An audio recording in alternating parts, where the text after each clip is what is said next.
Hello दोस्तों, राधे राधे, नमस्कार। आज हम सीखेंगे कप में अस्तर लगाना। कोई भी कपड़े को राउंड शेप में काट लीजिए कोना के तरफ से, फिर राउंड वाला भाग को सिला दीजिए।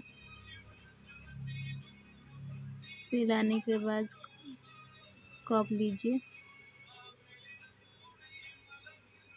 कप में उल्टे के तरफ से रख लीजिए।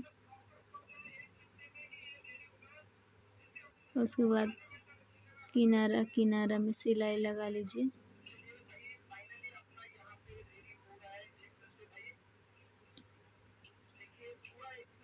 सिलाई लग जाने के बाद में ये हमारा बड़ा जो ज़्यादा हो रहा है कपड़ा, उसको काट लीजिए।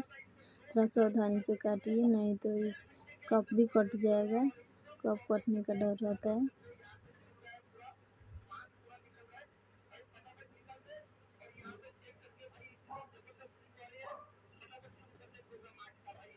देखिए कितना फिनिशिंग के साथ लगा है। देखिए दोस्तों, दोनों तरफ से कितना सुंदर दिख रहा है।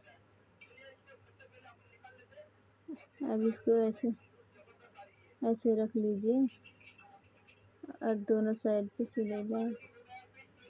सिलाई लगने के बाद